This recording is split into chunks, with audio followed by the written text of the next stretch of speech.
Ang aklat ng mga hukom. Ang aklat ng mga hukom ay may mga kasaysayan mula sa panahon ng kawalang katarungan sa Israel hanggang sa pagsalakay sa Kanaan at sa pagtatatag ng monarkiya o kaharian. Sinasaysay dito ang kabayanihan ng mga lider ng bansa na tinatawag na mga hukom, na karamihan ay mga pinuno ng hukbo at di talagang hukom. Si Samson ang isa sa kilalang hukom, nakatala sa kabanatang 13 hanggang 16 ang kaniyang mga nagawa. Ang pangunahing aralin ng aklat na ito ay ang mga pagtatagumpay ng Israel dahil sa katapatan ng Diyos. Samantalang kapahamakan naman ang bunga ng pagtataksil sa tuwing ginagawa ng bawat isa ang lahat ng kanilang magustuhan. Hinahayaan ni Yahweh na sila'y masakop at pahirapan ng mga dayuhan. Sa kabila ng kanilang pagtalikod, ang Diyos ay laging handang magligtas sa kanila kapag humingi sila ng tulong kay Yahweh. Ang unang kabanata ng mga hukom. Pagkamatay ni Josue, nagtanong kay Yahweh ang mga Israelita, "Sino sa amin ang unang sasalakay sa mga Kananeo? Ang lipi ni Huda ang mauuna. Ipapasakop ko sa kanila ang lupain," sagot ni Yahweh. Sinabi ng mga kabilang sa lipi ni Huda sa mga kabilang sa lipi ni Simeon, "Tulungan ninyo kami sa pagsakop sa lugar na nakalaan para sa amin, at pagkatapos ay tutulungan naman namin kayo sa pagsakop sa lupaing para sa inyo." Tumulong nga ang lipi ni Simeon. Tinulungan sila ni Yahweh na matalo ang mga Kananeo at mga Peres. Umabot sa 10,000 ang napatay nila sa Besek. Doon nila nilabanan ang hari ng Besek, mga Kananeo at mga Pereseo. Tumakas ang hari ng Besek, ngunit hinabol nila ito, at nang mahuli ay pinutulan ng hinlalaki sa paa at kamay.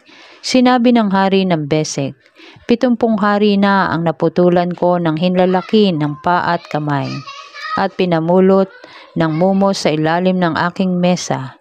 Ngayoy pinagbayad ako ng Diyos sa aking ginawa. Dinala ito sa Jerusalem at doon namatay. Ang Jerusalem ay sinalakay at nasakop ng lipi ni Huda. Pinatay nila ang mga nakatira roon at sinunog ang lungsod. Pagkatapos nilabanan naman nila ang mga Kananeo sa mga kaburulan, sa kapatagan at sa disyerto sa katimugan. Sinalakay ng lipi ng Huda ang mga Kananeyong nasa Hebron, dating lungsod ng Arba, at natalo nila sina Sesai, Ahiman at Tal. Mula sa Hebron, sinalakay naman nila ang Dever, ang dating lungsod ng Sefer. Sinabi ni Caleb, "Ang anak ko si Aksa ay ibibigay ko para maging asawa ng sino mang makakasakop sa lungsod ng Sefer." Si Otniel na anak ni Kenas at pamangkin ni Caleb ang nakasakop sa lungsod, kaya siya ang napangasawa ni Aksa.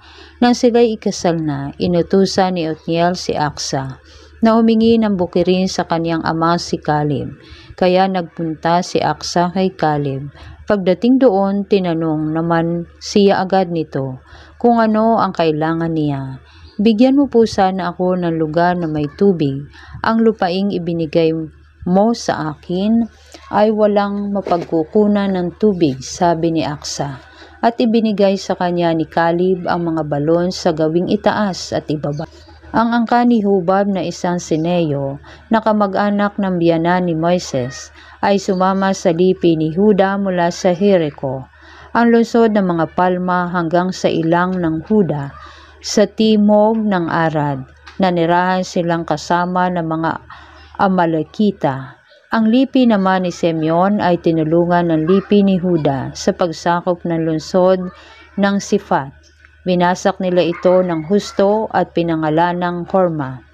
Nasakop din nila ang buong Gaza, Askelon at Ekron. Tinulungan ni Yahweh ang Huda, kaya't nasakop nila ang mga kaburulan, ngunit hindi nila nasakop ang mga nasa kapatagan, sapagkat ang mga taga roon ay may mga karwahing bakal.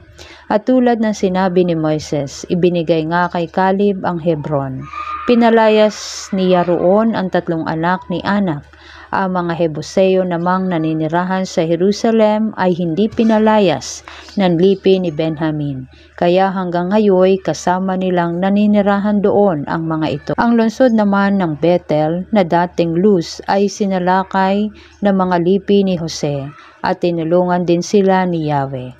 Nagpadala muna sila roon ng mga espiya. Sa daan ay may nasalubong silang isang tao mula sa lungsod. Sinabi nila rito, ituro mo sa amin ang pagpasok sa lungsod at gagantimpalaan ka namin. Itinuro naman nito sa kanila. At pinatay nila ang mga taga roon maliban sa lalaking napagtanungan nila, pati ang pamilya nito. Pagkatapos, ang lalaking iyon ay nagpunta sa lupain ng mga Heteo at nagtayo ng isang lungsod na hanggang ngayon tinatawag na Luz. Hindi pinaalis ng lipi ni Manases ang mga naninirahan sa mga lungsod ng Bet-Sean, Taanak, Dor, Ebleam, Megiddo at mga nayong sakop ng mga ito. Kaya't nanatili roon ang mga Kananeo, subalit nang maging mas makapangyarihan ang mga Israelita, hindi na nila lubusang pinalis ang mga Kananeo. Ngunit sa pilitan nilang pinagtrabaho ang mga ito bilang alipin. Hindi rin pinaalis ng lipi ni Ephraim ang mga Kananeo sa lungsod ng Gezer. Sila'y sama-samang nanirahan doon. Hindi pinaalis ng lipi ni Zebulon ang mga nanirahan sa mga lungsod ng Kitron at Nahalol. Sama-sama silang nanirahan doon, subalit sa pilitan nilang pinagtrabaho ang mga ito bilang mga alipin. Hindi rin pinalis ni lipi ni Asher ang mga tagalunsod ng Ako, Sidon, Alab, Akseb, Hilba, Afek at Rehob. Sama-sama silang nanirahan doon. Hindi rin pinaalis ng lipi ni Naphtali ang mga taga Bet-Semes at Bet-Anat. Sila ay sama-sama nanirahan doon, ngunit inalipin nila ang mga taga roon. Ang lipi naman ni Dan ay napaurong ng mga Amoreo, papuntang bulubundukin.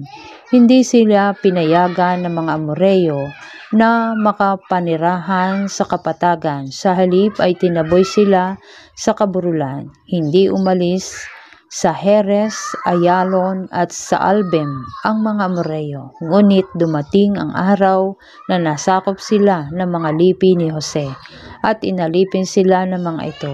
Ang sakop ng mga Amoreo ay mula sa Pasong Alakdan hanggang sa Petra.